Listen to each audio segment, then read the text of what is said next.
Programme मद्दे मुकाबले में खुशामदीद। मैं हूं रबिया एहसन और मेरे साथ मौजूद हैं आमिर मतीन और रऊफ क्लास्ट्रा। और आज के प्रोग्राम में जिन टॉपिक्स पे हम बात करने जा रहे हैं उसमें सबसे पहले शाह महमूद कुरैशी ने 2018 इलेक्शन में अपनी हार का जिम्मा तहरीक इंसाफ के सर डाल दिया। मुल्तान के ज़िमनी इलेक्शन ने कुरैशी की सियासत दाव पर लगा दी। नौजवान सलमान नईम शाह महमूद कुरैशी के आसाब पर सवार। 2018 के इंतखाबात में किसने कुरैशी को हरवाया? सीनियर सियासतदान इसहाक अकवानी और जैन कुरैशी के मुकाबिल सलमान नईम मद्दे मुकाबिल में बात करेंगे। इसके अलावा बात करेंगे शेख रशीद ने शहबाज शरीफ की एस्टैब्लिशमेंट के साथ खुफिया मुलाकातों का बड़ा इंकशाफ कर दिया। मुलाकातों से इमरान खान को भी आगाह करने का दावा। शहबाज शरीफ सिर्फ फेस है, केस कहीं और है। शेख रशीद मुख्तदर हलकों पर बरस पड़े। इसके अलावा बात करेंगे इमरान खान ने तोशाखाना के तहाइफ बेचना कारोबार बना लिया। मजीद 3 घड़ियां फरोख्त करके करोड़ों रुपए मुनाफा कमा लिया।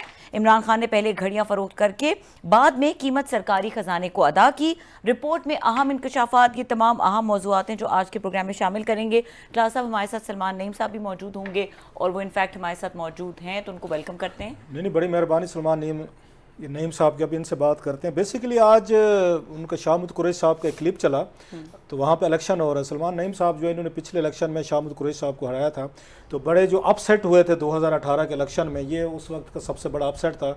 एक नौजवान मुल्तान का कंपैरेटिवली अननोन, तो शाह महमूद साहब जो है बड़ा नाम था अपने, उसका अभी भी बड़ा नाम है, तो उनको शिकस्त हुई थी। तो शिकस्त को उनको हज़म वो पिछले 3.5 साल में नहीं हुई थी। स्टे भी लिए रखे, ऐलान भी नहीं होने दिए, इलेक्शन ट्रिब्यूनल वगैरह, वो बड़े उनके सिलसिले चलते रहे। तो आज जो है शाह महमूद कुरैशी साहब जो है, आज या कल, मैं तो क्लिप देखा है, पता नहीं आज क्या या कल का, तो फट पड़े। उन्होंने सीधा सीधा कहा है जनाब कि मेरे खिलाफ मेरी पार्टी ने ये साजिश की थी और मुझे हराने के लिए कुछ उन्होंने लोगों के नाम भी लिए। बाद में शाम को मैं देख रहा था एयर वही प्रोग्राम में उन्होंने जहांगीर तरीन साहब और इसहाक अकवानी साहब का तो नाम ही लिया। तो हमने सोचा ज़रा सलमान नईम साहब जो हैं, वो कहता मैन ऑफ द मोमेंट जो हैं, इनसे ज़रा पूछ लिया जाए कि इनकी मेहरबानी, क्योंकि मेरा ख्याल इलेक्शन कैंपेन में भी बिजी हैं। उनके बेटे जो हैं शाह महमूद कुरैशी साहब के, वो इनके खिलाफ इलेक्शन लड़ रहे हैं। तो बाकी इनसे पूछ लेते हैं कि क्या साजिश थी, कितनी साजिश थी, और अब के इस वक्त मुल्तान का वहाँ पे क्या इनके इलेक्शन के हालात हैं। जी सलमान, अस्सलाम वालेकुम। जी वालेकुम अस्सलाम। जी बहुत शुक्रिया, आपने हमें ज्वाइन किया। हालांकि आप इस वक्त मेरा ख्याल कन्वेंशन वगैरह में शामिल होंगे। शाह महमूद कुरैशी साहब को आपने सुना होगा, आज उन्होंने कहा जनाब कि मुझे तो अगर हराया गया है और पार्टी ने हराया है। उनका कहने का मतलब ये था कि आप जो हैं शायद वोट लेके आप नहीं जीते थे, कोई उसमें कंस्पिरेसी थी, कुछ लोग थे, नाम भी लिए उन्होंने 2-3 लोगों के। तो आप कैसे जीते थे? वाकई कोई साजिश हुई थी और उस साजिश में कौन कौन लोग शामिल थे सर? असल में शाह महमूद कुरैशी साहब जो हैं वो बहुत बौखलाहट का शिकार हैं। मुल्तान में उनको अपने बेटे की भी हार नजर आ रही है, इस वजह से वो इस तरह की बातें कर रहे हैं। शाह महमूद कुरैशी साहब हमेशा अब खुद जो है वो इलेक्शन एक साजिश के नतीजे में जीतते आए हैं। पिछली बार भी जब 2018 में ये इलेक्शन लड़े तो MNA का इनका रिजल्ट 8:30 बजे अनाउंस कर दिया गया, जबकि 6 बजे पोलिंग का वक्त खत्म हुआ था। तो मुझे ये बताएं कि 1,36,000 वोट की काउंटिंग 2 घंटे में कैसे हो सकती है, जबकि मेरा रिजल्ट सुबह 7 बजे आया था अगले दिन 26 जुलाई को। और दूसरी बात ये कि शाह महमूद कुरैशी साहब के बारे में हमेशा से ये जो है इनके मुखालिफिन ये कहते हैं, बल्कि बिलावल भुट्टो साहब की तस्वीर मुझे उनकी तकरीर याद आ गई जो उन्होंने कौमी असम्बली में की थी कि जो है ना वो एक दिन ये इमरान खान के खिलाफ और PTI के खिलाफ भी बोलेंगे। तो आज वो उन्होंने वही तकरीर में ही बात की है कि PTI ने उनको हराया है। तो ये खुद भी PTI के वाइस चेयरमैन थे, PTI ने उनको कैसे हराया ये उनकी डिटेल शेयर करें, किसने साजिश की थी उसकी डिटेल शेयर करें। शाह महमूद कुरैशी साहब ये अब इनको रास्ता नहीं मिल रहा है, इस वजह से ये पहले ही अपने हारने की वजूहात तलाश कर रहे हैं और बयान कर रहे हैं लोगों के सामने, ताकि कल को जब जहन हारे तो फिर मैं एक साजिश का जो है ना ऊपर मलबा डाल सकूं। जबकि साजिश ये नहीं है, साजिश इन्होंने लोगों के साथ की है, मुल्तान के अवाम के साथ की है, जिसका बदला इंशाल्लाह 17 जुलाई को लोग लेंगे। अच्छा, ये इससे पहले कि आमिर साहब अभी आपसे कोई पूछेंगे सवाल, आप उसमें PTI में थे, इसी पे आते हैं दोबारा शाह महमूद साहब पे, आप उसका हिस्सा बन गए थे, PTI के बड़े वर्कर थे। क्या वजह है कि आपने PTI का टिकट नहीं लिया, आपने नवाज लीग के टिकट पर इलेक्शन लड़े? शाह महमूद कुरैशी साहब ने एक और भी इल्ज़ाम लगाया था कि आपको 1 बिलियन रुपीज़ के उन्होंने, बुज़दार साहब ने आपको 1 डेवलपमेंट उन्होंने वो दिए, उन्होंने आपको ठेके दिलवा के दिए, प्लस कोई ट्रांसफ़र पोस्टिंग हो रही थी अफसरान की, वो भी आपके कहने पर थी, मुल्तान को आप ही चला रहे थे, ये उनके अल्फाज हैं। तो ये फिर अगर इतना PTI ने आपके साथ एक अच्छा सलूक किया, आपको पार्टी में भी ले लिया, आपको उन्होंने इंपॉर्टेंस भी दी, तो फिर आप उस नवाज लीग के टिकट पे क्यों इलेक्शन लड़े, PTI के टिकट पे क्यों नहीं लड़े आप इलेक्शन? जी बहुत अच्छा सवाल आपने किया भाई। 25 जुलाई को मैं इलेक्शन जीता और 29 जुलाई को मैं PTI में शामिल हुआ। और 7 अगस्त को यानी ठीक 8 दिन बाद मेरे ऊपर पीटीआई ने केस कर दिया डबल आईडी कार्ड का। मुझे इलेक्शन कमीशन में पहले लेके गए, उसके बाद फिर मुझे हाई कोर्ट लेके गए, हाई कोर्ट में फिर मेरे खिलाफ केस लड़ते रहे हैं। फिर उसके बाद वो सुप्रीम कोर्ट गए, सुप्रीम कोर्ट में मेरा तकरीबन 2-2.5 साल फैसला जो है वो महफूज रहा। उसके बाद फैसला अनाउंस हुआ मेरे हक में, अल्हम्दुलिल्लाह मैं सुप्रीम कोर्ट से सुरखरू होके आया। तो 3 साल पीटीआई ने मेरे पहले ऐसे जाया किए, यानी मुझे केसों में उलझाए रखा, मुझे जो है सस्पेंड करवाए रखा। मैं असेंबली की रुकनीत मेरी सस्पेंडेड थी, मैं असेंबली में जा नहीं सकता था, आवाम की नुमाइंदगी नहीं कर सकता था। फिर अगले जो 6 महीने गुजरे वो इस तरह से गुजरे कि मैंने इमरान खान साहब से बारहा रिक्वेस्ट की, मैंने कहा भी मेरे हल्के के डेवलपमेंट फंड मुझे दिए जाएं, मैंने कोई ओहदा नहीं मांगा, मैंने कोई इनसे वजारत नहीं मांगी।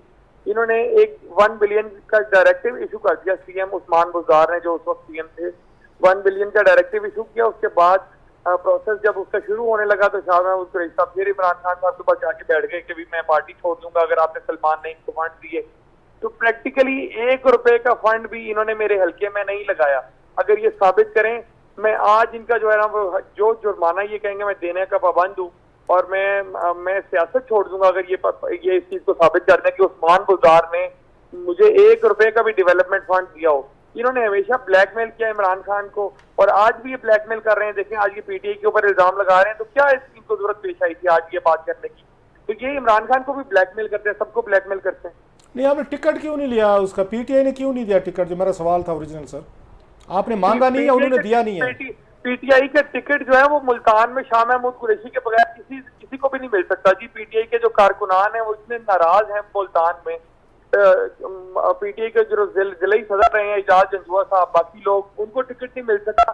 तो शाह महमूद कुरैशी देखें आज भी अपने बेटे को यहाँ से एमपी का इलेक्शन लड़वा रहे हैं। क्या इनको 4 लाख की आबादी में कोई ऐसा बंदा एक नजर नहीं आया जो पीटीआई का कारकुन हो?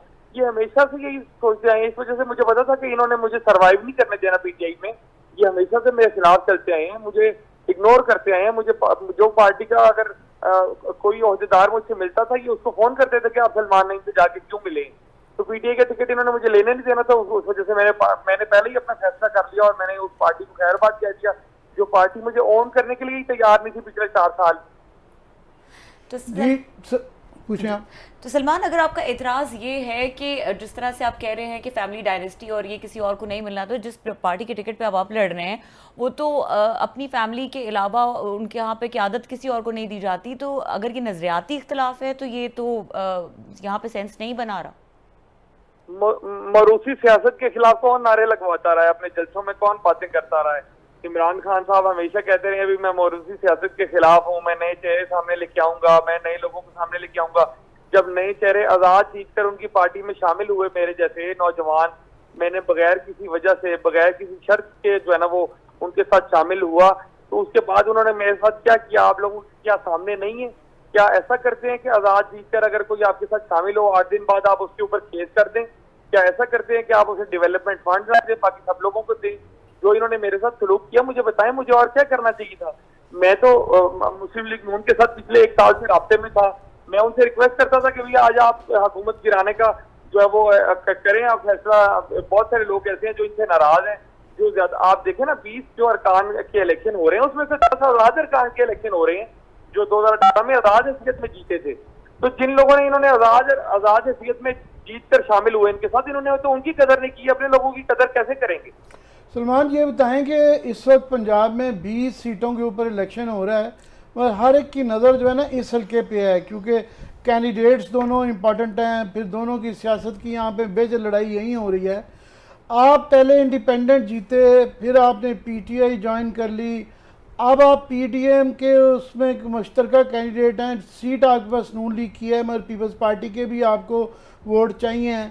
तो किस तरह आपकी कोई इसकी मुश्किलात नहीं हो रही अपने वोटर को कन्विंस करने के लिए? बड़ा कंफ्यूजिंग सिचुएशन है। बिल्कुल मुश्किलात नहीं हो रही हैं अल्हम्दुलिल्लाह। यहाँ पर मैंने 36,000 वोट लिए थे जनरल इलेक्शंस में और उसके बाद नून लीग ने यहाँ पर 21,000 वोट लिए थे। तो काफी वोट बैंक यहाँ पर नून लीग का भी मौजूद है पहले से और पीपल्स पार्टी का भी वोटर यहाँ पर मौजूद है। तो कोई कंफ्यूजन नहीं है, लोग बड़ा अच्छा रिस्पॉन्स दे रहे हैं। आपको शाह महमूद की प्रेस कॉन्फ्रेंस से, शाह महमूद की मीडिया टॉक से आपको अंदाजा हो रहा होगा कि कितना फ्रस्ट्रेशन का शिकार है वो। तो उनको वो फ्रस्ट्रेशन क्यों नजर आ रही है? क्यों वो अगर जो उम्मीदवार जीत रहा होता है उसको तो इतना फ्रस्ट्रेट होने की जरूरत नहीं है। उसको तो बड़ा धीमे लहजे में बात करता है। शाह महमूद कुरैशी का लहजा आप देख लें पिछले कुछ एक हफ्ते से, 1.5 हफ्ते से, आपको अंदाजा हो जाएगा कि पोजीशन क्या है उनके बेटे की इस हल्के में, मुल्तान में। वो ज़्यादा उनका जोर जो था वो साजिश का, वो बेसिकली जहांगीर तरीन के हवाले से मेरा ख्याल नहीं, बल्कि उन्होंने कहा टीवी के अपने प्रोग्राम में कि मेरा इशारा उनकी तरफ था, और ज़ाहिर है उनकी बड़ी हमेशा से ख्वाहिश थी पंजाब का चीफ मिनिस्टर बनना, तो उनका ख्याल है कि उनको रोका गया। तो ये जहांगीर तरीन का मैं ये सोच रहा था कि अपनी वो सीट नहीं बचा सके, तो मुल्तान में आपके इस हल्के में उनका इतना असर और रसूख है या था कि वो इम्पैक्ट करके यहाँ हालात बदल दें? असल में शाह महमूद कुरैशी साहब एक नौजवान 25 साल के लड़के थे जिसका कोई सियासी बैकग्राउंड ना हो, जिसके खानदान में किसी ने काउंसिलर का इलेक्शन ना लड़ा हो। वो ये मीडिया पर या लोगों के सामने बताते हुए बड़े शर्माते हैं कि भी मैं उससे हार गया हूँ। इस वजह से वो हमेशा से जहांगीर तरीन साहब या किसी और का नाम लेते हैं कि उन्होंने मुझे हरवाया। जबकि आप देखें शाह महमूद कुरैशी यहाँ से अगर जहांगीर तरीन साहब लोधरा से आके उनको मुल्तान में हरा जाते हैं तो ये शाह महमूद कुरैशी के लिए ज्यादा शर्मनाक सिचुएशन है कि वो अपने हल्के में क्या इतना भी राब्ता नहीं रखते, क्या इतना भी उनका असर रसूख नहीं है कि वो कोई दूसरे जिले से उठ के आता है और उनको मुल्तान में हरा के चला जाता है। तो मैं समझता हूँ कि शाह महमूद कुरैशी को खुद सोचना चाहिए कि वो क्या कह रहे हैं। इसका मतलब शाह महमूद कुरैशी की पोजीशन मुल्तान में इतनी कमजोर है कि कोई भी दूसरे जिले से उठ के आए और उनको हरा के वापस चला जाए। मैं समझता हूँ ये ज्यादा उनके लिए एम्बेरसमेंट वाली सिचुएशन है। अच्छा, इमरान खान साहब ने बड़ा जलसा किया मुल्तान में, हमने देखा मैसिव क्राउड है, मत से मैं खुद भी रिपोर्टिंग करता रहा हूँ, वहाँ पे 8-10 साल मुल्तान में रहा हूँ मैं, इतना बड़ा जलसा मैंने नहीं देखा कि बड़ी तादाद में लोग हैं, वी मस्ट एडमिट दैट। और फिर प्लस इमरान खान साहब ने साजिश का बयाना बनाया हुआ है, अमेरिका के खिलाफ खड़े हुए हैं, स्टैब्लिशमेंट के खिलाफ खड़े हुए, पॉपुलर एक उनका ऐसा बयाना बना जो लोग उनको फॉलो भी कर रहे हैं और उनकी पॉपुलैरिटी ग्राफ उनका राइज कर रहा है। आपके हल्के पे भी है इसका इम्पैक्ट, लोगों में वो बात नज़र आती है? अगर to be fair honest opinion आप दें, वो इम्पैक्ट नज़र आता है खान साहब के वहाँ? मेरे हल्के में जो शाह महमूद कुरैशी को वोट मिलेगा या जैन कुरैशी को वोट मिलेगा वो सिर्फ इमरान खान का ही वोट होगा। इन्होंने जाती तौर पे ऐसा कुछ भी लोगों के साथ नहीं किया कि लोग इनको जाती हैसियत में वोट दें। जो इनको वोट दे रहे हैं, जो इनके वोटर्स हैं, वो सीधा सीधा ये कहते हैं कि हम जैन कुरैशी को नहीं जानते, हम शाह महमूद कुरैशी को नहीं जानते, हम इमरान खान के वोटर्स हैं। तो बिल्कुल इमरान खान का एक इम्पैक्ट है, लेकिन जो मुल्तान का जलसा था वो इस वजह से बड़ा था कि पूरे जनूबी पंजाब से बसें भर के लाई गई थी, मुख्तलिफ MNAs MPs के जिम्मे लगाया गया था कि आपने इतने लोग लाने, आपने इतने लोग लाने हैं। तो वो एक जलसे से कभी भी प्रेडिक्ट नहीं किया जा सकता कि एक हल्के में क्या पोजीशन है। मुल्तान में बिल्कुल इमरान खान का फॉलोअर्स मौजूद है, लेकिन वो फॉलोअर भी आज सोच रहा है कि क्या शाह महमूद कुरैशी को अपने घर के अलावा कोई नजर नहीं आता पूरे मुल्तान में जो इनके अलावा इलेक्शन लड़ सके। अच्छा, आपका क्या नैरेटिव है वहाँ पे? अपने वोटर को आप क्या कह रहे हैं कि मुझे वोट दें? कोई बरादरी वगैरह का कोई उनको विन ओवर कर रहे हैं, या आपका मैसेज क्या है, या आपकी पार्टी का क्या मैसेज है इमरान खान साहब के नैरेटिव के अगेंस्ट? आप क्या नैरेटिव दे रहे हैं लोगों को वहाँ कि वो आपको वोट डालें? मैं ये समझता हूँ कि मुल्तान के बीबी 217 के साथ एक बहुत बड़ी ज्यादती की है शाह महमूद कुरैशी ने। पिछले 4 साल इन्होंने उनके तरक्याती फंड रुकवाए, उनके काम नहीं होने दिए, उनके मसाइल हल नहीं होने दिए, जिसका बदला लेने के लिए लोग तैयार हैं। और यही नैरेटिव है मेरा कि अगर ये काम नहीं करवाते और काम रुकवाने में आगे आगे रहते हैं। जब इसी हल्के से MNA थे, वजीर खारजा थे, तो उन्होंने क्या डेवलपमेंट की इस हल्के में? लोगों के लिए क्या उन्होंने ऐसा किया कि वो लोगों के मसाइल हल हो या कम हो? इन्होंने कुछ ऐसा नहीं किया। लोगों के साथ इनका राब्ता नहीं था। ये इस्लामाबाद लाहौर में जाके बैठे रहते थे। कोरोना वबा के दौरान जो है, जो इतना मुश्किल में लोग आए, वो तब ये लोग जो है घरों में छुप के बैठे रहे, लोगों के साथ नहीं खड़े हुए। तो आज लोग इनसे बदला लेने के लिए तैयार हैं इंशाल्लाह उससे। अच्छा, वो शाह महमूद कुरैशी साहब की जो शिकायत मुझे लग रही थी, बड़ी उनकी पुरानी शिकायत है कि वो वज़ीर आला पंजाब बनना चाहते थे, और अगर वो जीत जाते तो इमरान खान साहब ने फ़ौरन फिट उनको वज़ीर आला बनाना था, जिससे जनूबी पंजाब सराइकी इलाकों को उन्होंने कहा बड़ी ज़्यादती हुई है, पंजाब बर्बाद हो गया है और पंजाब की हालत देख लें। मतलब उन्होंने इमरान खान साहब को उस पर चॉइस पे भी एतराज़ किया, उन्होंने बुज़दार साहब को। तो आप अगर आपको जिम्मेदार समझते हैं कि आप ना हराते तो वो पंजाब के वज़ीर आला होते, मुल्तान भी तरक्की करता, सराइकी इलाके भी तरक्की करते, तो आप समझते नहीं है कि आपकी वजह से मुल्तान साउथ सारे लोग जो हैं ये तरक्की करने से महरूम रह गए हैं? जी बिल्कुल, आपने बहुत अच्छा सवाल किया। मैं इस सवाल का जवाब 2 हिस्सों में देना चाहूंगा कि पहले हिस्से में तो ये कि इमरान खान साहब 4 साल तकरीबन 3.5 साल जितनी देर भी उस्मान बुज़दार वज़ीर आला रहे, उनकी बहुत तारीफें करते रहे कि इससे अच्छा वज़ीर आला कोई नहीं है। इसका मतलब ये कि ये सारी बात शाह महमूद कुरैशी ने मान ली है कि उस्मान बुज़दार बिल्कुल फारिग वज़ीर आला था, उसका कोई परफॉर्मेंस नहीं थी, उसने कोई अच्छा काम नहीं किया। ये शाह महमूद कुरैशी यानी खुद से कह रहे हैं कि पंजाब की बर्बादी के जिम्मेदार जो है ना वो उस्मान बुज़दार हैं। आज शाह महमूद कुरैशी ये तस्लीम कर रहे हैं, यानी वो अपने ही वजीर आला के खिलाफ चार्जशीट पेश की है। दूसरी बात ये कि जो वो कहते हैं कि मुल्तान का बड़ा नुकसान हो गया, जनूबी पंजाब का बड़ा नुकसान हो गया, तो मुझे ये बताएं कि ये शाह महमूद कुरैशी वजीर आला नहीं बने तो क्या ये चपड़ासी लगे थे? ये वजीर खारजा लगे थे इस मुल्क के। बहुत बड़ा ओहदा है वजीर खारजा का भी, वजीर आजम के बाद दूसरा बड़ा ओहदा होता है। अगर आपने कुछ करना हो, लोगों की खिदमत करनी हो, तो आपको कुछ भी जो है ना, वो कोई भी आपके पास ओहदा हो, आप उसकी कैपेसिटी में रह के लोगों की खिदमत करते हैं। मुल्तान के लिए इन्होंने किया क्या? एज ए फॉरेन मिनिस्टर इन्होंने क्या किया? इनके पास बहुत इख्तियारात थे। ये वजीर आला उस्मान बुज़दार को कुछ भी कहते थे, वो इनकी बात मानते थे। ये जनाब जो ये मेगा प्रोजेक्ट लाना चाहते ये ला सकते थे। इमरान खान के ब्लू आइड में थे, तो फिर ये क्यों नहीं ला सके? अगर ये नहीं ला सके तो इनकी भी नाअहली और उस्मान बुज़दार की नाअहली तो इन्होंने खुद बता दी। अच्छा, आपको लास्ट टाइम हमने जमशेद रिजवानी साहब को लिया था, बड़ी तफसील से बात हुई थी आपके हल्के पे। आपको गिलानी खानदान जो है वो सपोर्ट कर रहे हैं? यूसुफ गिलानी साहब हैं, उनके बेटे, उनकी भी तो नहीं बनती शाह महमूद कुरैशी साहब से, उनका भी पुराना चल रहा है। उनकी सपोर्ट आपको है या वो नहीं चाहते कि नौजवान बंदा मुल्तान से नाम बने, लिहाजा वो चुप करके साइड पे बैठे हैं, या वो स्कोर सेटल करेंगे शाह महमूद कुरैशी साहब के साथ जो उन्होंने यहाँ पे तकरीरें भी की थी और उनको एम्बेरस किया था खासा? बिल्कुल सपोर्ट कर रहे हैं। उनके यूसुफ गिलानी साहब के बेटे जो अली मूसा गिलानी हैं, वो बिल्कुल कैंपेन के इंचार्ज हैं वहाँ पे। बस पार्टी की तरफ से जो है वो मैं समझता हूँ कि वो जो कैंपेन अपने अलग से कर रहे हैं, मेरे से हट के वो अपनी कैंपेन कर रहे हैं, तो वो जितना मैक्सिमम सपोर्ट कर सकते थे वो कर रहे हैं। आमिर साहब की सवाल है जी। Good luck to you Usman. आप बड़ी हैवी वेट्स के दरमियान में ये गिलानियों और कुरैशियों की ट्रेडिशनल लड़ाई थी, और आप एक नौजवान हैं और बीच में आए हुए हैं, तो हम सब की नज़र है उस पर। देखते हैं कि आप कैसे इसको इस चैलेंज के साथ नंबर आजमा होते हैं। Good luck to you. बहुत शुक्रिया आपका। Thank you so much. Thank you. ठीक है जी, यहाँ पे वक्त हुआ ब्रेक का, हमारे साथ रहिए।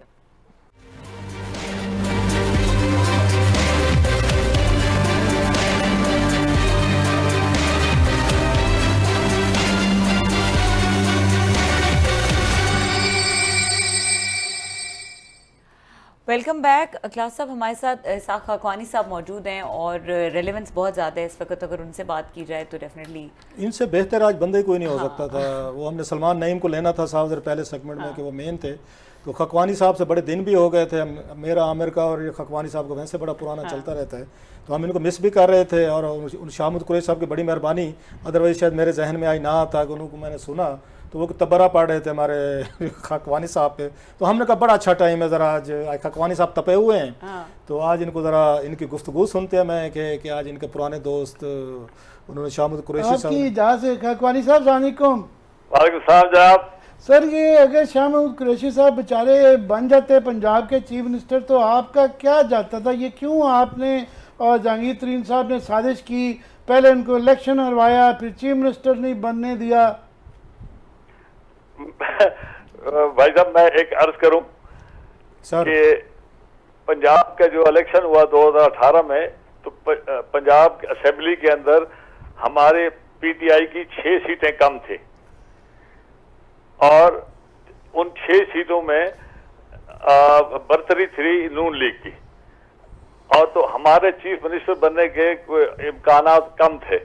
लिहाजा तमाम जो बंदे आज़ाद बने थे उनकी मिन्नत समाजत करके उनको ले आए जहांगीर खान, और वहां आकर उनकी हुकूमत बनने में हम कामयाब हुए, क्योंकि इमरान खान साहब का ये मुस्तमिल एक किस्म का इरादा था कि अगर उनको पंजाब की हुकूमत नहीं मिलती तो वो वफाक की हुकूमत भी नहीं लेंगे। तो इसलिए फिर बड़ी कोशिश करके पंजाब की हुकूमत मिली। आज आप सलमान साहब का एक उन्होंने बताया नहीं कि जब उनकी ज्वाइनिंग की आज़ाद हैसियत से, तो इमरान खान ने उनको क्या कहा, ये उन्होंने मतलब लिहाज में नहीं बात की या उनसे भूल हो गई। इमरान खान को सलमान ने कहा कि खान साहब मेरे खिलाफ है शाह महमूद, और ये आपको मेरे साथ शामिल होने में मेरी मुखालफत करेगा और मेरे साथ काम नहीं करने देगा। तो खान ने दिल पे हाथ रख के कहा कि मैं तुम्हें प्रोटेक्ट करूंगा, और प्रोटेक्ट का ये हाल हुआ कि चंद दिनों के बाद ही उनके खिलाफ रेफरेंस पेश किया गया और उनको डिस्क्वालिफिकेशन के लिए वो डिस्क्वालीफाई कराया गया। फिर उनकी अपील 2.5-3 साल नहीं लगी। ये आज सलमान ने बताना चाहिए था, वो शायद भूल गए। अच्छा, दूसरी बात है कि इल्जाम ये है कि हमने और जहांगीर ने इनकी किसी किस्म की मुखालफत की। मैं जिंदगी में एक दफा भी सलमान को नहीं मिला था 2018 के इलेक्शन के बाद भी। मेरा मुल्तान में कोई आदमी बता दे, मैं किसी एक बंदे के पास गया हूं, हालांकि हमारे मुल्तान में अपना घर है, ताल्लुकात हैं बड़े पुराने, हम 250-300 साल से वहां रहते हैं। एक आदमी का नाम शाह महमूद बता दे जिसको मैंने जाके कहा हो कि इस शाह महमूद को वोट नहीं देना और सलमान को देना। मेरे ख्याल है वो ये कह रहे थे कि आपको जहांगीर तरीन आपको चीफ मिनिस्टर बनाना चाह रहे थे, मुतबादल कैंडिडेट के तौर पे ला रहे थे। नहीं सर, नहीं, ये गलत बात है। मैं उसकी वजह बता देता हूँ। एक तो मैंने ये अर्ज कर दी ना कि मैंने तो उनके साथ कभी मुलाकात ही नहीं की सलमान को, तो लिहाजा ये कि मैं उनकी साजिश में शामिल नहीं था। मैं एक और चीज आपको अर्ज करता हूँ कि जहांगीर खान जो भी करे वो जहांगीर खान जाने, वो जवाब दें। मैं अपनी जात का जवाब देने के लिए हूँ और मैं आपको सही बताऊंगा। ये जो मेरे खिलाफ इल्जाम लगाया है ना शाह महमूद साहब ने, पुराने जमाने में जब लोग झूठ बोला करते थे ना, तो उनके कोई ना कोई शक्ल में तब्दीली आ जाया करती थी। उनको कोई अलामत तब्दील हो जाती थी, कोई उनकी शक्ल में लोग महसूस करते थे कि भाई ये झूठ बोल रहा है, खिसियानी किस्म की शक्ल हो जाती थी और लोग, या किसी को लकवा हो जाता था या कोई अल्लाह ताला की तरफ से कोई फिटकार आ जाती थी। आजकल इतने बंदे झूठ बोलते हैं कि अल्लाह ताला ने एक काम ही छोड़ दिया है। वो अब ये किसी को इस तरह का काम ही नहीं करते, वो लोग खुद अपना हिसाब करते हैं और अल्लाह की दरगाह में अपना जो भी उनकी है वो आजकल इतना फैल गया है कि इसको शर्म आती है लोगों को। कम से कम मुझे तो शर्म आती है अगर मैं कभी झूठ बोलूं और सामने आकर पब्लिक में ये झूठ बोलूं। एक बंदा मुझे बता दे मैंने कभी आज तक किसी के सामने झूठ बोला। तो दूसरी बात यह है कि जहांगीर अपना शाह महमूद जानता है कि जी ये अपना इमरान खान ने क्यों नहीं बनने दिया, ये जानता है, इसको पता है। इसलिए कि इमरान खान सूबों में दोनों जगह पर, फ्रंटियर में भी और पंजाब में भी, अपने हाथ में रखना चाहता था कि ताकत के, और वो अपना खुद चलाना चाहता था। इमरान खान बिल्कुल बुजदार को, मैं जनूबी पंजाब का सदर था, एक दफा उनको नहीं मिले थे। मैं बुजदार साहब को एक दफा भी नहीं मिला था पूरे इस टेन्योर में। टिकट इनकी जो है वो ले गए थे ख्वाजा शिराज साहब जो उनके एमएनए थे, उन्होंने जाके उनको टिकट दी। मेरी उनके साथ उस दिन मुलाकात हुई जब वो नॉमिनेट हुए एज चीफ मिनिस्टर 17 अगस्त को। इधर इमरान खान का वोट पड़ा और जहांगीर के घर ये आए विद अलीम खान, और मुझे जहांगीर ने कहा भाई साहब नए चीफ मिनिस्टर साहब से मिले। मेरा पहली दफा उनसे मुसाफा हुआ। हमारे उनके खानदान के साथ काफी ताल्लुकात है, बुजदार फैमिली, क्योंकि तौसा शरीफ के रहने वाले हैं, हमारे बुजुर्गों के वो जगह है तौसा शरीफ, तो हमारा काफी ताल्लुक है उन बुजदार हजारात के साथ। मगर मैं इन हजूर को नहीं मिला था। और खान सारे, अच्छा ये बताए, अगर यहाँ पर तो शाह महमूद को नहीं बनने दिया, उन्होंने वहां उसको बनाया। फ्रंटियर में देखें क्या हुआ। मैं अपनी बात को आपको यकीन दिला के जितलाना चाहता हूं कि वहां महमूद खान को बनाया, और वहां जिस आदमी ने काम किया पिछले 5 साल 13 से 18 तक, अपना खटक साहब ने पार्टी को डबल वोट लेके दिए, फ्रॉम 35 से 75 तक वो लेके गया। उसको उन्होंने कहा कि आओ वफाक में, और वहां पर भी वफाक में उसको वो मांगता था इंटीरियर, उसको नहीं दी कि भाई इसको डिफेंस दे, जहां पर एक सिपाही भी डिफेंस मिनिस्टर को सलाम नहीं करता। ये हालत है उनकी उन लोगों के साथ जिन्होंने उनकी खिदमत की, उनके साथ इस तरीके से उन्होंने ये सारा अच्छा, खकवानी साहब क्या वजह, आप एक ही पार्टी में थे, एक इलाका, एक लैंग्वेज, एक कल्चर, आपको आपस में बड़े खानदानी तल्लुकात भी थे, एक शहर, मतलब उसमें जहांगीर तरीन साहब हो गए, आप हो गए, शाह महमूद कुरैशी साहब हो गए, एक पार्टी, एक लीडर इमरान खान, एक ही विजन। क्या वजह थी कि मतलब अब वो आपको क्यों जिम्मेदार समझते हैं, आप और जहांगीर तरीन साहब को, कि मुझे वजीर आला नहीं बनने दिया? बाकी भी तो पार्टी में बहुत सारे लोग थे, आप दोनों को क्यों वो आके इल्जाम दे रहे हैं? क्या वजह है सर? अगेन कुछ ना कुछ आपने भी तो किया होगा ना। अब इतने मासूम, मैं इससे ज्यादा क्या कह सकता हूँ सर? मैं आपको हल्फन कहता हूँ सर, मैं बता देता हूँ आपको। मुझे इमरान खान ने एक दफा अलहदा होकर कहा कि शाह महमूद बहुत सेंसिटिव आदमी है, इसको मुल्तान की तमाम सीटों पर इसको अपनी मर्जी से काम करने दें, इसके काम में इंटरफेयर ना करें। मैंने कहा जी बिल्कुल ठीक है, मगर बतौर सदर जनूबी पंजाब मेरी ड्यूटी है, मैं नाम बोर्ड को पेश करूंगा, बोर्ड उसको रिजेक्ट कर दे तो आपका बोर्ड का मतलब यही होता है कि उसमें अमूमी सलाह मशवरा शामिल होता है। मैं कोई टिकट देने वाला तो नहीं था, मैं तो लोगों के 550 आदमी का मैंने इंटरव्यू लिए। 42 सीटें थी नेशनल असेंबली की, 95 थी सूबाई। मैंने 550 आदमी का अपने साथ, अपने सेक्रेटरी को बिठाया, जनरल सेक्रेटरी को ऑन बप्पी साहब को, अपने साथ एडिशनल जो वाइस प्रेसिडेंट था उसको साथ बिठाया, वड़ाई साहब को, और बैठ के सबका इंटरव्यू लिया, सबके मिनट्स ड्रॉ करके बोर्ड को पेश कर दिया। इमरान खान ने कहा कि मैं इस पे जहांगीर अपना इसकी बात मानूंगा बाद में अंदरूनी तौर पे कि जो कोई शाह महमूद कहेगा। उन्होंने जी कर दिया, वो पार्टी की मालिक है, अगर वो जो मर्जी करे। मगर मैंने तो ईमानदारी से अपने रिकमेंडेशन तो मेरे हक था ना जनाब। मैंने सलमान की कोई रिकमेंडेशन नहीं दी, मैंने कोई बुज़दार की किसी की रिकमेंडेशन नहीं दी, मैंने MNAs की रिकमेंडेशन दी और साथ कहा कि MNAs को अपनी टीम बनाने दें, और वो टीम जो है वो अपने साथ मिल के चलेंगे तो उनको फायदा होगा, अगर आपस में लड़ने लग गए तो फायदा नहीं होगा। लिहाजा इमरान खान का फैसला था। सब पूछ रहे थे गानी साहब कि फिर इतनी ज्यादा ये तनाव क्यों है, ये तो दुश्मनी टाइप लगती है। मैं आपको बता देता हूँ, आज मैंने ये, इन्होंने मेरे बारे में ये कहा है ना कि जी ये लोग ऐसे थे या इन्होंने वहां पर सही तरह नहीं किया काम और मेरे खिलाफ साजिश की। मैं कहता हूँ आज ये अपने आप को बहावल हक का वो मुतवल्ली समझते हैं ना, हालांकि है नहीं ये मुतवल्ली, मगर अगर अपने आप को घुमाते हैं वहां पर मैं भी आ जाता हूँ। ये कसम उठा के कह दे कि इन्होंने मेरे खिलाफ क्या किया। मैं कसम उठा के देता हूं कि मैंने एक बंदे के खिलाफ ना मैंने टिकट मांगी किसी से सिफारिश, ना मैंने किसी की सिफारिश मानी, जो मेरे अकल में आया मैंने बोर्ड को पेश कर दिया, आगे बोर्ड जाने उनका काम नहीं, उन्होंने क्या किया आपके खिलाफ, क्या किया? आपने कहा जी इन्होंने मेरे खिलाफ किया, क्या आपके खिलाफ किया सर?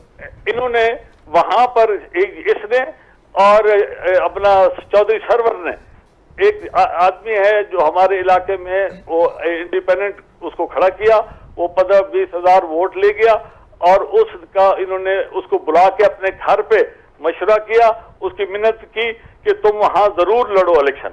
अच्छा वो वहां से जी जी सुन रहे हैं सर आपको जी, वो वहां पर खड़ा हो गया, वो 15-20-25 हजार वोट लेके वो और 2 MP मिलके उन्होंने मुझे हरा दिया और उसकी वजह से वो खुद भी हार गया। अच्छा अब इमरान खान का पूरे बिहाड़ी में 2 सीटों पे नुकसान हो गया। ये कसम उठा के कह दे, मैं भी कसम उठाता हूँ, और ये अपना दरगाह का हेड बना हुआ है, मैं तो आम एक गुनाहगार आदमी हूँ, मैं भी खड़ा होता हूँ, ये मुंह पे सच बोल दे तो मैं आप जो सजा मेरी वो चोर की वो मेरी सजा जाए। वो भी यही कहते हैं कि आपने भी उनके साथ आज जो इल्ज़ाम लगाए थे मोरलेस यही था कि हमारे खिलाफ जान के ये इन्होंने सलमान को खड़ा किया और हमें हरवाया गया, वो भी आपके खिलाफ इसी साजिश का इल्ज़ाम लगा रहे हैं। अच्छा यही मैं अर्ज कर रहा हूँ ना, इसका एक ही है कि इनको जिस जहां से इनकी जिंदगी की आमद है और इनकी जमीनों की आमद से ज्यादा आमद है बहावल हक की दरगाह पर, मैं भी वहां आ जाता हूँ, वो खड़ा होके वहां भी वो भी ये मेरे पे इल्जाम लगा दे, मैं भी बता देता हूँ, ये सबका पानी का पानी हो जाएगा, दूध का दूध निकल आएगा, कर लें। अच्छा सर आपकी चलो समझ आती है कि पॉलिटिकली तौर पर आप काम कर रहे थे, तरीन साहब की समझ आती है, जेट जहाज़ था, उनके पास रिसोर्सेज थे, खान साहब पे इस्तेमाल हो रहे थे, वो उनकी हो रही थी। शाह कुरैशी साहब तो किसी को चाय भी नहीं, मतलब चाय भी नहीं पिलाते, वो तो किसी को, आप भी जानते हैं, हम भी, मैं भी मुल्तान में रहा हूँ बड़ा अरसा, तो उनके पास ये कौन सी गीदड़ सिंगी थी कि उन्होंने कैल कर लिया इमरान खान साहब को कि पूरा ये मुल्तान वगैरह इन कंपनी आप लोग इसमें कोई इंटरफेयर नहीं करेंगे। तो वो क्या इन्वेस्टमेंट थी, क्या ऐसी उनके पास चीज़ थी कि खान साहब जैसा बंदा जो किसी की नहीं सुनते, तो शाह कुरैशी साहब की वो सारी बातें मानी सुनी और कुरैशी साहब इलेक्शन हारे भी सही वहाँ से बाद में। वो वहाँ पर शाह महमूद साहब को जिस तरीके से इमरान खान ने रिक्वेस्ट करके अपने साथ शामिल कराया और जाती तौर पे उसको उनके हमशीरा के साथ, उनकी फैमिली के साथ, इमरान खान की फैमिली के साथ उनके ताल्लुकात थे, उनकी वजह से, और उनके एक कज़न है जो वो इमरान खान के दोस्त थे, क्रिकेट इकट्ठे खेलते थे, वो उनके साथ मिलके इन्होंने शाह महमूद को कहा कि तुम मेरे साथ आ जाओ। साथ ही शाह महमूद की पूरी तबीयत, हर चीज वो जानते थे कि इसके अंदर कोई अहलियत नहीं है ग्रुप बनाने की, इसके अंदर कोई अहलियत नहीं है कि वो मेरे सामने कभी किसी चीज पे खड़ा होगा। उन्होंने कहा इससे बेहतर आदमी कोई नहीं है, बाकी लोग शायद कोई ना कोई कहीं ना कहीं मुकाबला या कोई इज्जत के साथ कोई इंसानियत के साथ कोई शायद बात कर सके। इस बंदे ने कुछ नहीं करना, लिहाजा वो हर बात को उनके आगे वो जाके रो पीट के घर बैठ के अंदर बैठ के मिनते शिनते करके आ जाते थे।